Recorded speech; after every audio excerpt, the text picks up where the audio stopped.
Привет, меня зовут Саша Акимов, и давайте-ка поговорим сегодня о фокусном расстоянии 50 мм. Я очень часто в своих роликах, в обзорах говорю, что я не люблю полтинники. И у вас может создаться какое-то превратное ощущение, что я, не знаю, там, хейтер какой-то полтинников, или там я предвзят, или как-то не объективен, когда об этом говорю. Но я не сумасшедший, успокойтесь, я не говорю, что я вот прям там какую-то ненависть испытываю или какие-то эмоции по отношению к 50 миллиметров, не в этом дело, я не про это вообще речь веду. Мне не нравится скорее то, что разные там фотогуру, училки и прочие вот эти вот дурачки, возомнившиеся там какими-то особо умными, говорят о том, что полтинник — это вот прям ответ на все вопросы. Они там возвещают о том, что он, ну, реально там, ну, действительно, ответ на их поиски, ответ на их чаяния. Он, типа, не слишком узкий, не слишком широкий, и вообще полтинник решает очень много задач прям. Ну, также его угол обзора называется нормальным, и это как бы тоже приводит к тому, что люди думают, ну, нормальный, это же, типа, нормально, а я же тоже нормальный, ну, типа, надо брать полтинник по-любому. Я, конечно, шучу, но, типа, есть еще такая фигня, что сочиняют, что угол обзора у полтинника примерно как у человеческого глаза, хотя это тоже далеко не так. Вообще глаз устроен гораздо сложнее, сложен сочиненнее, я бы так сказал. И мы видим вообще какую-то такую точку в середине, у нас просто постоянно бегают глаза и все время все дорисовывают. Но про это мы в других роликах поговорим. Про устройство глаза у меня будут ролики, кстати говоря, я обещаю. Это точно появится на канале. Я же считаю, что полтинник неудобен и не универсален. И мне не нравится, когда этот объектив, такой 50 мм, начинают советовать новичкам. И начинающему фотографу говорят примерно следующее. Вот возьми себе полтинник, и от него уже отталкиваясь, ты в дальнейшем решишь, какое тебе фокусное расстояние удобнее, то есть тебе для каких-то твоих задач, которые ты перед собой ставишь, то есть нужно ли тебе шире или нужно ли тебе длиннее фокусное расстояние. Но это, честно говоря, какой-то странный совет, не просто странный, а прямо антисовет какой-то. По большому счету, если человек реально вот купил себе фотоаппарат и не знает, что он хочет снимать в будущем, во-первых, он дурак, а во-вторых, ну, то есть мог бы снимать вообще на мобилу, а во-вторых, ешкин-то кот, если ты купил себе фотоаппарат, возьми какой-нибудь зум сначала к нему. Это первый объектив, который у тебя должен появиться. Зум, ну, можно даже темный кит какой-нибудь ебучий. Вот с ним ты реально поймешь, нужно ли тебе, чаще ли ты используешь широкий угол, и нужно ли тебе пошире что-то, чаще ли ты используешь телеположение. Ну, то есть, если ты какие-то задачи перед собой конкретные чаще всего ставишь, там, даже если они как-то прям очень универсальны, значит, что тебе нужен какой-то уже набор фиксов тогда будет, да. Но полтинник — это хуёвый совет, а вот зум взять сначала и посмотреть, где тебе на каком фокусном удобнее и какое больше отвечает твоим нуждам, это более грамотный совет, на мой взгляд. Ну, потому что зумом ты реально можешь постоянно его крутить, то приближать, то удалять, не бегать туда-сюда до объекта съемки или от него, и понять, что тебе из этого всего комфортно и какие фокусные все-таки более востребованы в твоих сценариях применения этого вот стекла. 50 мм также не является, на мой взгляд, отличным каким-то универсальным стеклом для съемки, ну, так, знаете, на каждый день. То есть нацепил полтинник и пошел себе радостно там снимать все подряд. По мне, так это полная дурь, потому что, ну, если ты, допустим, снимаешь каких-нибудь букашек, цветочки, еще ничего, как бы, да, он может, наверное, снять, но, опять же, в макро он тоже не может, потому что там минимальная дистанция фокусировки у полтинника, как правило, у полтинников небольшая, за исключением, да, там, объективов на микре. Но если тебе надо снять что-то крупное, то тебе тогда, получается, с полтинником надо очень сильно постоянно отходить назад. Ты отходишь назад, вообще назад как-то некомфортно отходить в целом, да, но вот ты отходишь, и у тебя огромное количество вот всякой хуйни, которая была перед тем объектом, который тебе надо снять, допустим, это здание ты хочешь снять, тебе все, что угодно влезет в кадр. И тачки там, и деревья, еще какая-нибудь херня, реклама, вот все, что угодно, что тебе не надо там, что показалось. И что-то вот большое, что-то такое значительное по размерам, конечно же, удобнее снимать, пожалуй, на более широкий угол из более близкого расстояния. Ну, если у тебя широкий угол, конечно, с исправленными там всеми, да, геометрическими искажениями, дисторсией, и ты предполагаешь все-таки, да, что в дальнейшем ты трапециевидные искажения исправишь на постобработке. И если тебя не устраивает как-то крупность сцены и, ну, что у тебя там, да, по фреймингу, что у тебя получается, то всегда удобнее подходить ближе к чему-то, а не отходить от чего-то. То есть, ну, в общем, полтинник в этом плане, ну, не очень-то комфортный. Но тут, опять же, стоит сказать, что в данном случае у полтинника есть и большие плюсы в том плане, что практически у всех объективов 50 мм очень слабая дисторсия или вообще ее нет. То есть, очень ровные обязательно у тебя будут стены. Ну, если ты снимаешь, в общем, какую-то архитектуру и ее детали, то тогда, наверное, полтинник неплохое решение. Но если тебе надо что-то в общем каком-то смысле снять, то тут, опять же, полтинник никуда не годится. Для стрит-фотографии, особенно если ты снимаешь от бедра, 50 мм тоже очень узко, ну, прям реально узковато, потому что ты не совсем можешь оценить, что у тебя сейчас попадет в кадр, когда снимаешь не глядя.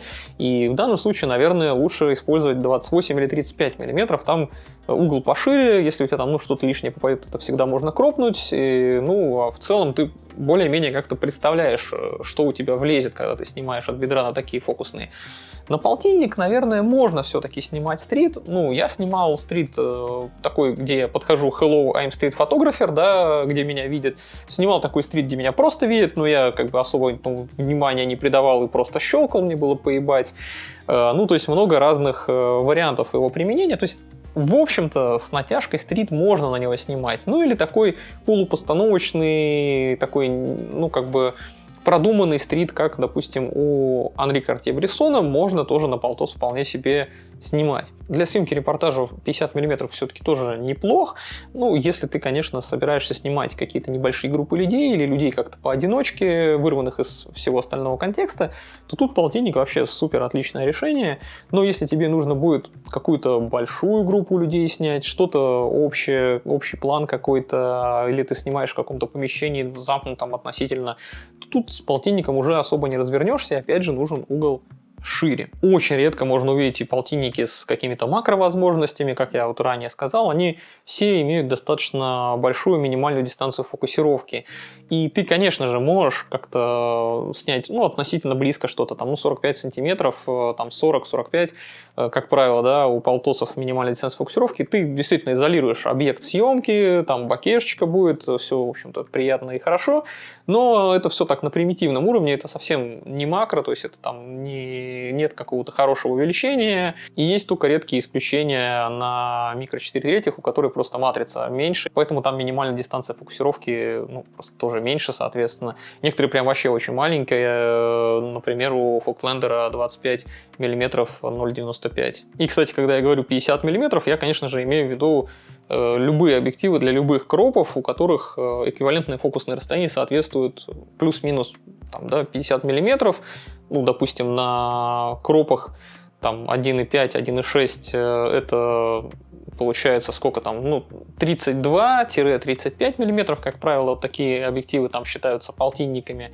Ну, потому что если ты перемножаешь на 1,5, то примерно 50 мм там и получается, ну, там чуть побольше, если это ты берешь 35-ку. Ну, а на микро 4/3 еще проще, там умножать нужно на 2, то, соответственно, там полтинниками является 25 мм. И, конечно, самых разных полтинников существует огромное множество, и очень дорогих, и очень дешевых, на любой, в общем-то, кошелек. Я снимал на полтинники, которые стоили там сильно дороже, чем тушка, на которую они были нацеплены. Ну и вообще на полтинники и такие, которые можно, не знаю, там выменять на пачку доширака. А дешевых и хреновых полтинников реально очень большое количество существует. Ну, как к ним я отношу все вот эти примитивные достаточно планары от Canon, Nikon, Pentax, которые существуют. Но это прекрасные стекла для того, чтобы заманить в свою систему неофитов, людей, которые не слишком еще разбираются как-то в оптике, но при этом стекло дает тебе действительно на свои деньги, сколько оно, да, стоило, дает тебе довольно неплохое качество картинки, действительно отличающееся очень сильно от какого-нибудь темного кита, но как бы такое, знаете, звезд с неба не хватающее, там у них и диафрагма какая-нибудь пятилепестковая, не скругленная, там гайки у тебя лезут, если ты прикрываешься, и на открытой диафрагме большинство из них, в общем-то, ни хрена не рабочая, она у них там такая фейковая, то есть 1.8 ты делаешь на любом из этих объективов, и у тебя там все в каком-нибудь мыле, все в каких-нибудь хроматических операциях, в общем, там есть куча нюансов, но с этим, в общем, тоже можно жить, если ты хочешь поэкономить. Есть, конечно же, еще и всякий советский мусор, типа различных итераций Гелиуса, но это уже как бы особый сорт извращений. Я, честно, очень скептично отношусь к таким объективам. Нахрен они вообще нужны сейчас, я не очень понимаю. Только, побаловаться, да, можно, но в целом они нахуй не сдались. Наверное, я уже достаточно сгустил краски. Сейчас вы уже должны, не досмотрев ролик до конца, побежать в комментарии, срочно строчить что-то там гневное про то, что я дурак и ничего не понимаю, и вообще 50 мм ваше любимое фокусное расстояние. Я прекрасно знаю вот этот поток сознания, когда люди все что угодно говоримое там про какую-либо технику, которая им нравится, принимают на свой счет это, почему-то себя с ней ассоциируя, это полный долбоебизм. Да ладно, в общем, пора уже поговорить и о светлых сторонах фокусного расстояния 50 мм. Во-первых, я очень люблю использовать полтинники светосильные при съемке портретов, потому что там практически нет дисторсии, и если ты варьируешь как-то, да, крупности снимаемого человека, то есть то ближе, то дальше подходишь, по-всякому там скачешь вокруг него, то у тебя, в общем-то, нет каких-то пропорциональных серьезных искажений. Немножечко как-то пропорции, да, там, конечно, совсем незначительно, и человек не превращается в какой-то шарж или карикатуру на самого себя. В данном случае полтинник прям вот действительно супер универсальное стекло. И можно совершенно спокойно провести целую портретную съемку, ни разу не перецепив объектив, не поменяв его на какой-либо другой, полностью отснять ее только на полтинник и не почувствовать себя ущемленным. А на открытой диафрагме, если ты там дырку, да, там можешь расхлебенить, на максимум, при этом она оказывается рабочей, то там, в общем-то, умеренная такая грипп относительно, это не 85 и не там 135 мм, где грипп уж совсем узенький, но максимально открытый. Здесь ты и человека делаешь нормально таким резким более-менее, да, где нужно, по крайней мере, глаза, лицо там у него не размыливаются в хлам. И при этом у тебя он действительно отделен от всего окружающего нормальной, часто симпатичной бакешечкой. Если нацепить полтинник на какой-нибудь кроп с 1,5 или 1,6, то он превращается в такой классический портретник с фокусным расстоянием 75-80 мм. Как любой нормальный человек, я не испытываю каких-то негативных эмоций по отношению к полтинникам. Я не могу испытывать негативные или позитивные эмоции к технике. Она никак передо мной не провинилась, она просто бывает или херовая, или хорошая. Да? И полтинники я использую, ситуативно и там, где они уместны. Но я не люблю, когда говорят, что 50 мм это супер удобное, супер универсальное фокусное расстояние, которое решает прямо огромный какой-то спектр задач. Это реально пиздеж. И 50 мм, как мне кажется, не очень-то интересное такое фокусное расстояние в повседневном обиходе. Оно не имеет какого-то яркого выраженного характера, не имеет какой-то харизмы, не знаю, шарма, что ли. Какого-то моджа немножко не хватает полтинникам, потому что они действительно являются нормальным фокусным расстоянием. И нормально оно, в общем-то, как правило, не очень-то интересно. Но это все равно хорошее фокусное расстояние, если использовать его к месту. Существует немало отличных, прекрасных образчиков вот этих вот объективов с таким вот углом обзора. И это просто замечательно, когда у тебя есть подобный фикс. Он действительно полезен, он действительно может пригодиться, но он не универсален, он там не как-то божественен, и не нужно дрочить на полтиннике, ребята. Полтинник — это просто такая утилитарная вещь, особенно если он недорогой, которая должна быть в обиходе, но при этом не стоит ждать от него каких-то чудес. А я надеюсь, что вам было интересно послушать мое мнение про фокусное расстояние 50 мм. В будущем постараюсь как-то обыграть еще и другие фокусные расстояния, поговорить о тех, которые мне больше нравятся, объяснить, почему они мне нравятся, почему я считаю их лучше, чем полтинник, например, да. Чтобы новые ролики не пропустить, обязательно подписывайтесь. Если вам понравилось то, что я тут высказываю, ставьте лайк. Если не понравилось, ставьте дизлайк, значит, раз вы такие мудаки. И не забывайте подписаться на мой телеграм-канал по ссылочке в описании. Также у меня сейчас проходит еще сбор средств на покупку Osmo Pocket 3. Там все ссылочки, в общем, присутствуют в описании. Всем хороших снимков и до новых встреч!